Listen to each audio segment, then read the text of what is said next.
आगे बढ़ते हैं हम रोटेशन में और कुछ नई चीजों को देखते हैं। रोटेशन में हम लोग जो पहला चीज आज करने जा रहे हैं वो है radius of gyration. Radius of gyration, मान लीजिए कि हमारे पास कोई भी एक सिस्टम, ठीक, मान लीजिए ये हॉलो स्फीयर ही है। हॉलो स्फीयर का मोमेंट ऑफ इनर्शिया तो अभी बताया नहीं, तो उसको एग्जाम्पल नहीं ले पाएंगे। मान लो हमारे पास एक system of mass m1 r1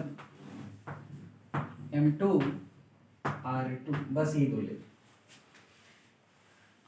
अब इसका कुछ मोमेंट ऑफ इनर्शिया होगा, कितना होगा भाई, m1 r1 square plus m2 r2 square. इन दोनों को उठाए, मेल्ट किए और एक सिंगल मास बनाए, ठीक, और उसको कहां रख दें, इस नए मास m1 प्लस m2 को कहां रख दें कि ये जो मोमेंट ऑफ इनर्शिया आए, क्या है, m1 plus m2 into K square, वो मोमेंट ऑफ इनर्शिया और पहले जो इनका मोमेंट ऑफ इनर्शिया था दोनों इक्वल हो जाए। तो जिस डिस्टेंस के लिए ये मोमेंट ऑफ इनर्शिया और पहला वाला मोमेंट ऑफ इनर्शिया इक्वल हो जाएगा, उसी डिस्टेंस को हम लोग कहते हैं रेडियस ऑफ गायरेशन। तो लिखेंगे m1 plus m2 into K square equal to m1 r1 square plus m2 r2 square. तो आप देखिए k का वैल्यू आ जाएगा root over i by m। आएगा कि नहीं बताओ, k का वैल्यू क्या आ गया, root over i by m। किसी भी शेप के लिए, जैसे आपको याद होगा डिस्क का निकाले थे, डिस्क का निकाले थे क्या? अच्छा कोई बात नहीं है, जो भी निकाले नहीं निकाले हम अभी बता दे रहे हैं, भरोसा कर लो। I इक्वल्स टू होता है mr square by 2। Moment of inertia क्या होता है, mr स्क्वायर बाई 2, किसका, डिस्क का। आगे देखेंगे आएगा। तो अगर I moment of inertia mr square by 2 है डिस्क का, तो इसका रेडियस ऑफ गायरेशन कैसे निकलेगा, इसको पूरा मेल्ट किया और किसी k डिस्टेंस पे रख दिए, सेम मास पूरा मेल्ट किया और एक पॉइंट मास बना के k डिस्टेंस पे रख दिए, इसका मोमेंट ऑफ इनर्शिया क्या होगा, mk स्क्वायर। और पहले मोमेंट ऑफ इनर्शिया क्या था, mr स्क्वायर बाई 2। तो m से m कैंसिल, k का वैल्यू क्या आ गया, रूट ओवर या r बाई रूट 2 आया ना। यही हो गया radius of gyration for disc. तो क्या किसी भी शेप के लिए रेडियस ऑफ गायरेशन ऐसे निकाल सकते हैं? हाँ, यही काम करना है हर बार रेडियस ऑफ गायरेशन में। इतना आसान चीज है, कोई भी डेफिनेशन रटने की जरूरत नहीं है, बस ध्यान से रखिए कि सारा मास लिए, पॉइंट मास बनाए, के डिस्टेंस पे रखे, इस तरह से कि पहले जो मोमेंट ऑफ इनर्शिया था वही अभी भी हो, तो उसी को रेडियस ऑफ गायरेशन कहते हैं। ठीक है, जल्दी से कॉपी करिए। चलिए भाई, तो आगे बढ़ते हैं। अब हम लोग moment of inertia of continuous bodies, थोड़ी बहुत चर्चा हो गई थी, लेकिन बहुत सारी चर्चा अभी बाकी है। तो अब हम लोग करने जा रहे हैं moment of inertia MOI of continuous bodies. Continuous bodies के लिए मोमेंट ऑफ इनर्शिया की चर्चा करेंगे। चलिए सबसे पहले कोई जनरल कॉन्टिन्यूअस बॉडी के लिए क्या होता है मोमेंट ऑफ इनर्शिया, उसको देख लेते हैं। ऑलरेडी थोड़ी बहुत चर्चा की थी हमने, जो एक्सिस थ्योरम्स पढ़े थे, parallel axis theorem, perpendicular axis theorem, तो उसके दौरान जरूरत पड़ा था। ठीक है भाई, देखिए इसके अंदर एक छोटा सा मास ले लेंगे dm और उसका डिस्टेंस होगा कुछ r वेरिएबल होगा, क्योंकि अलग अलग पॉइंट अलग अलग जगह पे लोकेटेड होंगे। तो यहाँ पे मोमेंट ऑफ इनर्शिया जो होगा वो integration of dm r square हो जाएगा। यही काम करेंगे हर किसी कंटिन्यूअस बॉडी के साथ, और हम लोग मोमेंट ऑफ इनर्शिया निकाल पाएंगे। चलिए भाई, सबके लिए डिराइव नहीं करते रहेंगे, लेकिन कुछ एक जो बेसिक बॉडीज हैं उसके लिए डिराइव कर लेते हैं। ठीक है, ये तो पहला पॉइंट भी नहीं है, पहला पॉइंट यहाँ से शुरू होता है, रिंग से शुरुआत करना भी। रिंग के लिए ऑलरेडी एक पर्टिकुलर तरीके से आपको बता चुके हैं कि इसका moment of inertia mr square होगा, लेकिन फिर भी इसके लिए भी अगर देखें तो एक छोटा सा dm ले लेते हैं भाई। और ये कहाँ पे होगा, इससे कैपिटल आर परपेंडिकुलर डिस्टेंस पे होगा। अगर कैपिटल आर इसका रेडियस है और टोटल मास एम है, तो आई जो होगा वो क्या हो जाएगा भाई, integration of DM into R square. बताओ भाई इसके लिए आर फिक्स है कि नहीं, इसके लिए आर कांस्टेंट है तो आर स्क्वायर बाहर आ जाएगा, और पूरे डीएम का इंटीग्रेशन करेंगे तो क्या आएगा बोलो, एम आ जाएगा, आर स्क्वायर इंटू एम, या डायरेक्टली लिख सकते हैं एम आर स्क्वायर। यही है ना moment of inertia of ring, है ना। बहुत लोग ये भी करते हैं डीएम को और अलग अलग कहानी बनाएंगे। कैसे कहानी बनाएंगे भाई, ऐसा लिख लेंगे भाई, डीएल लेंथ ले लेंगे, लैम्डा डीएल डीएम लिख लेंगे, और उसके बाद लैम्डा इंटू 2πr कर लेंगे, और इसको फिर मास लिखेंगे। समझे ना, डीएल का इंटीग्रेशन 2πr। और कहानी बनाना हो तो क्या करेंगे, DM equals to lambda R D theta लिखेंगे भाई। लैम्डा और आर दोनों कांस्टेंट है, बाहर निकल जाएगा, और इंटीग्रेशन डी थीटा करेंगे 2π आएगा। अरे भाई साहब वही तो था पिछले बार भी, और उसी डीएम को इंटीग्रेट किए तो टोटल मास आ गया, यही लिख दो ना डायरेक्ट, तो ये एक वैल्यू में आ गया।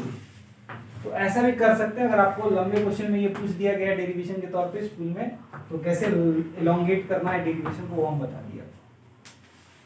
रिंग हो गया भाई। दूसरा आते हैं डिस्क पे। डिस्क पूछा जा सकता है, तो डिस्क में क्या होता है भाई, देखते हैं। ये हमारा डिस्क है, भरा हुआ डिस्क रहता है। डिस्क मतलब भरा हुआ चीज ही होता है। इसका मास टोटल एम है। तो डिस्क का हम टॉप व्यू बनाए तो ऐसा बनेगा, इसमें एक एलिमेंट लेने की कोशिश कर रहे हैं, तो एलिमेंट ऐसा पतला सा रिंग ले लेंगे, ठीक है भाई। डिस्क का मास m है, रेडियस r है। ये जो पतला सा एलिमेंट लिए हैं, इसका मास हम लोग dm अज्यूम करेंगे, और इसका रेडियस x ले लेंगे, और इसका थिकनेस ले लेंगे dx, ठीक है भाई। तो इसको अगर काट के फैला दें तो आपको याद होगा, ये 2πx लेंथ हो गया, थिकनेस dx हो गया, एरिया आ गया, dA जो आया वो आया 2πx dx, ठीक है भाई। अब इसका जो dm होगा, dm क्या लिख लेंगे भाई, मास पर यूनिट एरिया पहले निकाल लो, m/πr²। ये मास पर यूनिट एरिया हो जाएगा कि नहीं, और इनटू द गिवन एरिया निकालेंगे तो 2πx dx, पाई से पाई कैंसिल, ये हो गया 2mx बाई r² dx। ये dm का वैल्यू हो गया। जरूरी था dm निकालना, क्योंकि अब हम लोग मोमेंट ऑफ इनर्शिया निकालने जा रहे हैं, which is simply the integration of dm r²। अब dm से r परपेंडिकुलर डिस्टेंस होता था, लेकिन यहां पे हमको dm r² से नहीं निकलेगा, di से निकलेगा भाई। di मतलब जो एलिमेंट लिए हैं उसका मोमेंट ऑफ इनर्शिया छोटा वाला, तो छोटा सा लेंथ है, ये एक्चुअली एक रिंग की तरह काम कर रहा है कि नहीं। तो अगर इसका मोमेंट ऑफ इनर्शिया di पूछा जाए तो di क्या होगा बोलिए, तो रिंग के लिए मोमेंट ऑफ इनर्शिया अभी भी निकालेंगे, क्या है mr²। तो इसका m क्या है भाई, इसका m है dm इंटू r², यानी रेडियस का स्क्वायर। ये इसके लिए रेडियस क्या है बोलो, x²। तो dm x² का इंटीग्रेशन i होगा, ठीक है भाई। तो इंटीग्रेशन ऑफ dm x², अब dm का वैल्यू पुट ही कर लेते हैं, जब पुट कर ही रहे हैं, तो dmx by r² into dx, ये हो गया dm इंटू x², है ना भाई, ये आ गया। अब कहां से कहां तक इंटीग्रेट करेंगे, ये 0 से कैपिटल R तक इंटीग्रेट करेंगे तो पूरा डिस्क कवर हो जाएगा। क्या क्या चीजें कॉमन आएंगी, है ना, ये तो आप लोग ऑलरेडी जानते हैं, तो इसको मिटा रहे हैं, है ना। जल्दी जल्दी लिखते रहिए, देखिएगा ध्यान से क्या क्या चीजें कॉमन आएंगी। i इक्वल्स टू होगा 2m/r², ये सब कॉमन आ गया। x³ बच गया, x³ dx from 0 to capital R। i का वैल्यू हो जाएगा 2m/r² इंटू x³ का इंटीग्रेशन x⁴/4 हो जाएगा। ये 4 तो कांस्टेंट है, बाहर निकल गया, और स्क्वायर ब्रैकेट के अंदर 0 टू r लिख देंगे। ये भी आपका पहले से जाना हुआ रिजल्ट है, तो इसको हटा रहे हैं। i का वैल्यू देखिए, आप कैलकुलेट करिएगा, mr²/2 आ जाएगा। अब ये भी डिस्क के लिए ही बोले थे ना, mr²/2 होता है। तो ये हो गया derivation method for disc also. जल्दी से कॉपी करिए। हाँ भाई, अब आगे बढ़ते हैं, ध्यान से सुनिएगा। अब रिंग और डिस्क जब हमारा हो गया है, तो तो रिंग और डिस्क से रिलेटेड जो वेरिएशंस हैं उनको भी देख लेते हैं जरा सा, ठीक है। तो रिंग और डिस्क से रिलेटेड वेरिएशंस क्या क्या हैं? तो सबसे पहला तो ये पूछा जा सकता है कि भाई अगर मान लो कि हमारे पास रिंग की जगह, पूरा रिंग की जगह एक छोटा सा रिंग है, ठीक है, इस तरह का रिंग है, और ये एक्सिस यहीं से पास कर रहा है भाई, और परपेंडिकुलर टू द प्लेन है, जहां पे लिख रहे हैं उस प्लेन के परपेंडिकुलर, मतलब वैसे ही एक्सिस है लगभग, और यहाँ से डिस्टेंस आ रहा है, इसका मास m है, इसका मास अभी भी m है, तो बताओ मोमेंट ऑफ इनर्शिया इसका क्या होगा? कोई थीटा एंगल है मान लो ऐसा, तो क्या करेंगे भाई? देखना टोटल मास m है, अब वो मास को कैसे डिस्ट्रीब्यूट करते हैं उससे मतलब है नहीं। आपको बताए थे कि अगर मास का हर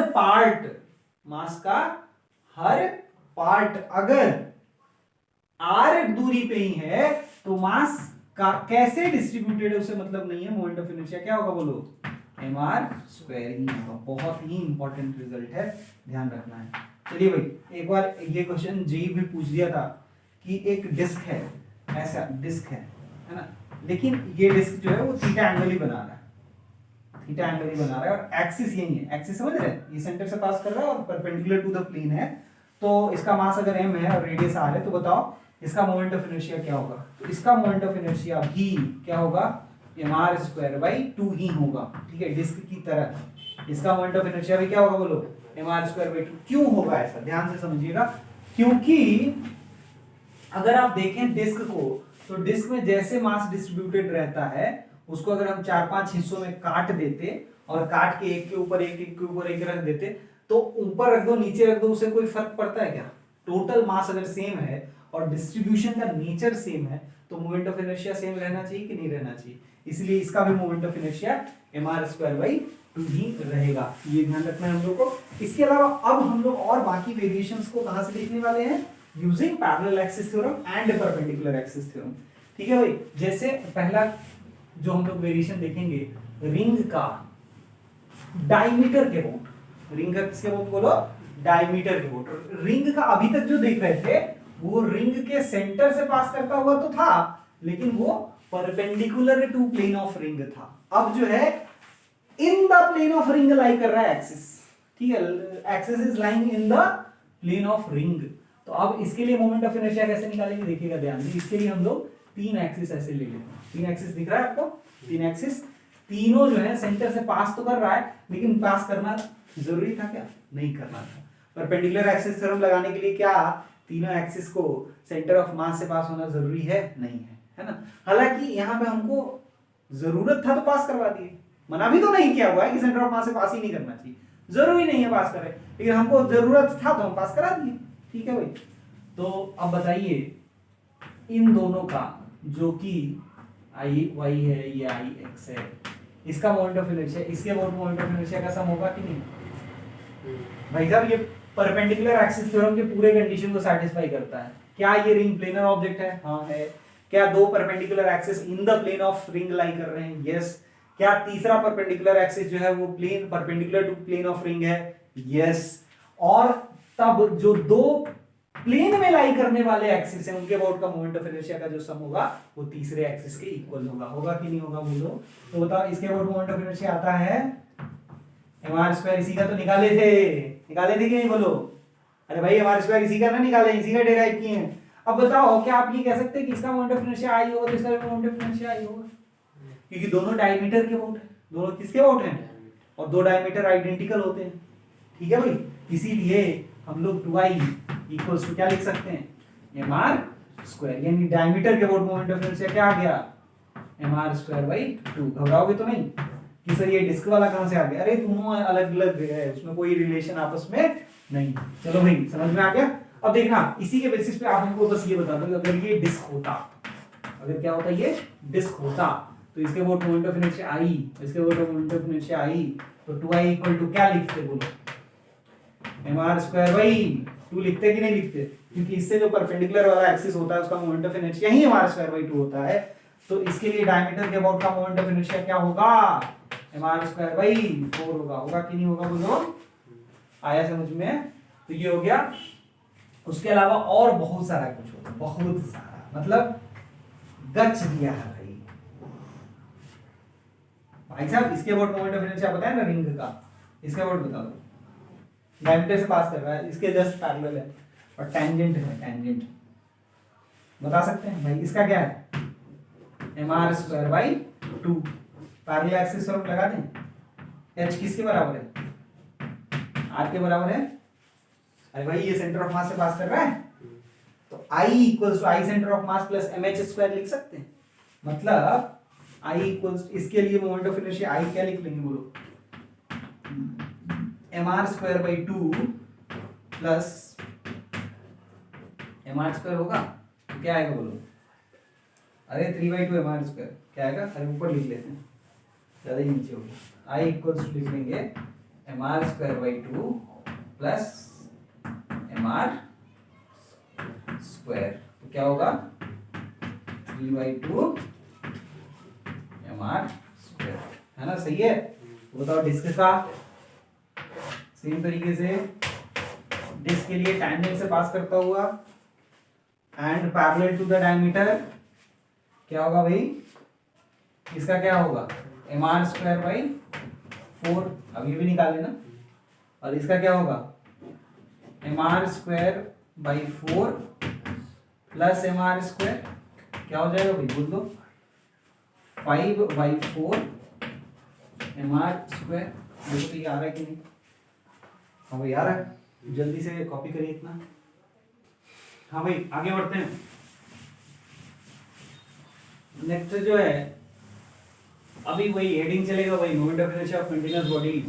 इसमें रिंग मान लो ऐसा ऐसा रिंग दे दिया, इसके वर्ड तो पता है क्या,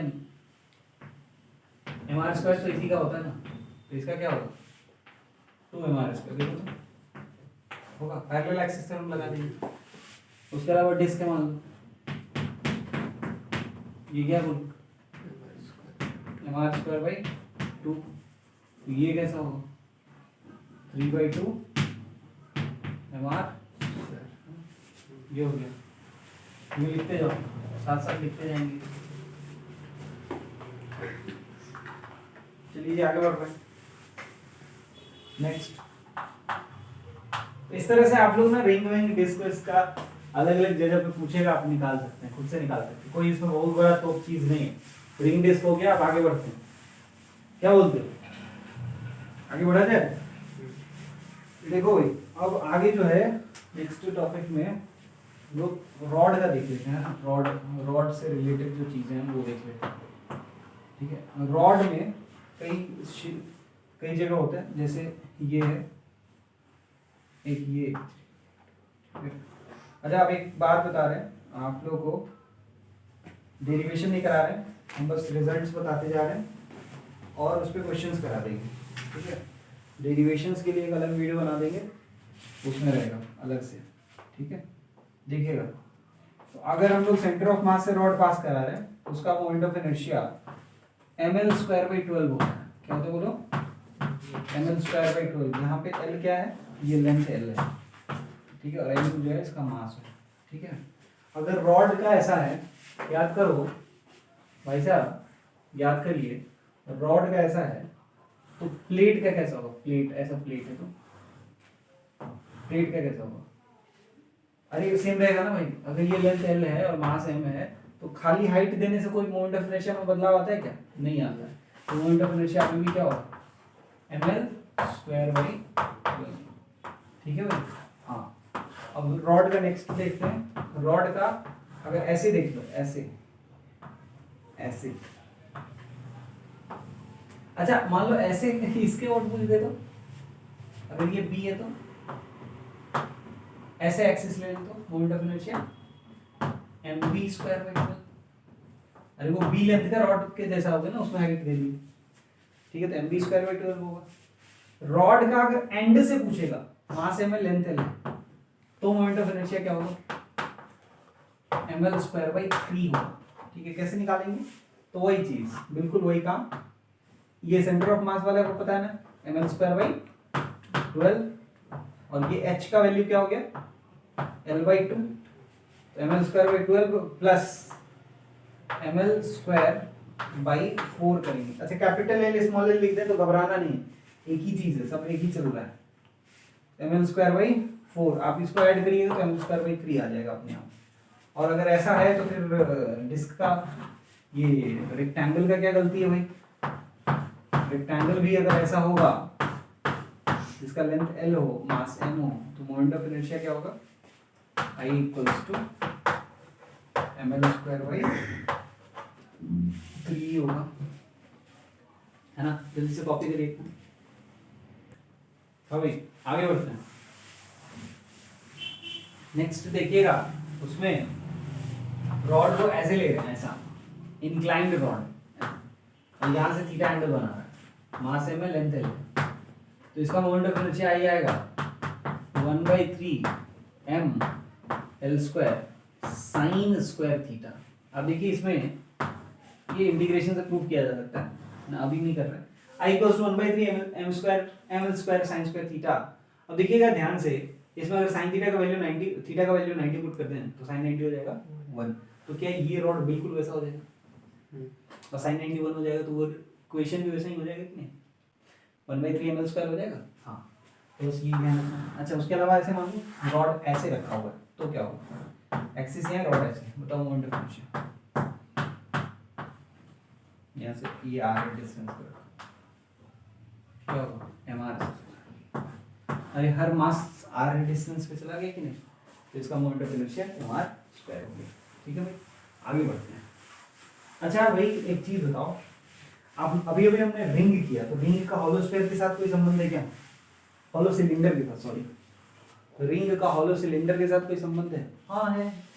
रिंग जो है वही हॉलो सिलेंडर है, रिंग जो है वही हॉलो सिलेंडर है नहीं?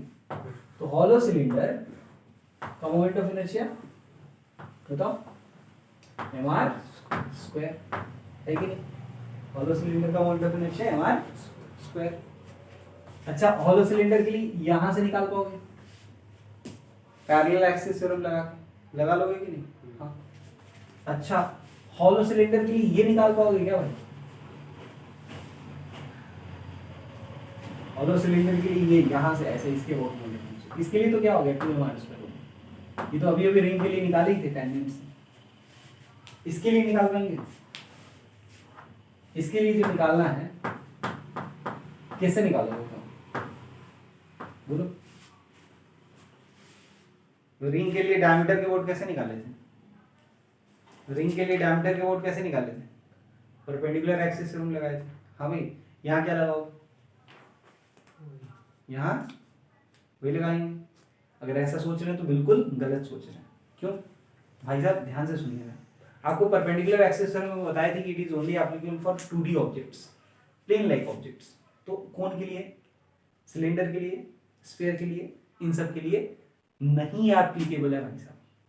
इसमें हम लोग परपेंडिकुलर एक्सिस थ्योरम नहीं लगा सकते। And this is a very very important question. अच्छा क्वेश्चन है, मोमेंट ऑफ इनर्शिया इंटीग्रेशन वाले लेक्चर में ही रहेगा, समझ रहे हैं? ये डायरेक्टली एक क्वेश्चन पूछा हुआ है। हाँ भाई सॉलिड स्फीयर में आ जाते हैं। सॉरी सॉलिड स्फीयर नहीं, सॉलिड सिलेंडर, ठीक है? सॉलिड सिलेंडर में आ जाते हैं। क्या डिस्क के जैसा होगा? अरे बोलो। तो इसके लिए moment of inertia mr square by 2, इसके लिए moment of inertia 3/2 mr square, disc के जैसा एकदम।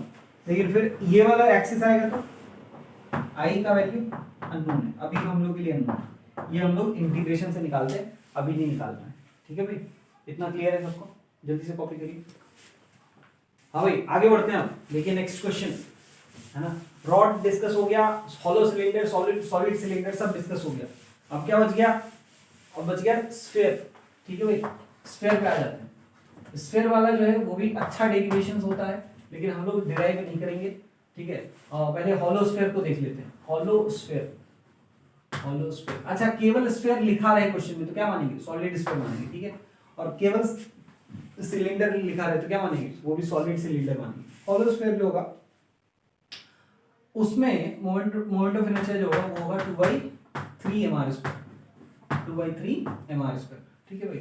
अच्छा और सॉलिड सिलेंडर का क्या होगा? सॉलिड स्फीयर का क्या होगा भाई? सिलेंडर तो पूरा हो चुका है, सॉलिड स्फीयर क्या होगा?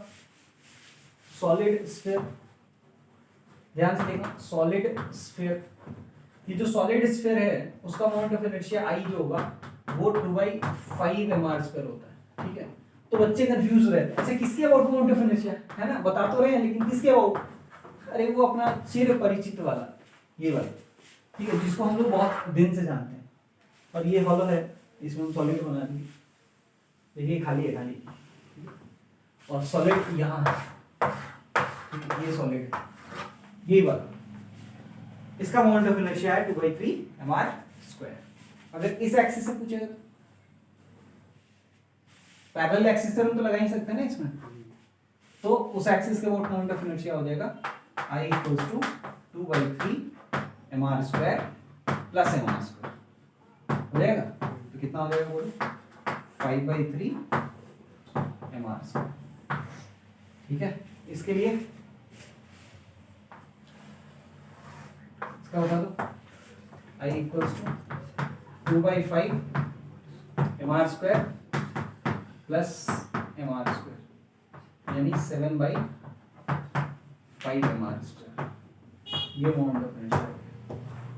ठीक है, तो अलग अलग एक्सिस के मोमेंट ऑफ इनर्शिया, बहुत लोगों ने कंफ्यूजन हो जाता है सर किस में 2/3 किस में 2/5, बहुत आसान है भाई, सेम मास सेम रेडियस के लिए मोमेंट ऑफ इनर्शिया किसका ज्यादा होना चाहिए बताओ, हॉलो स्फीयर का कि सॉलिड स्फीयर का, हॉलो स्फीयर का, क्यों, पूरा मास जो है पेरीफेरी पे है, ठीक है, तो इसका मोमेंट ऑफ इनर्शिया अधिक होना चाहिए। आप देखिए 2/3 का वैल्यू होता है 0.66, होता है कि नहीं, और 2/5 का वैल्यू क्या होता है 0.4, तो कौन बड़ा है, हॉलो, तो 2/3 इसके साथ होगा, 2/5 उसके साथ होगा, है ना, तो ये हो गया, जल्दी से कॉपी करिए।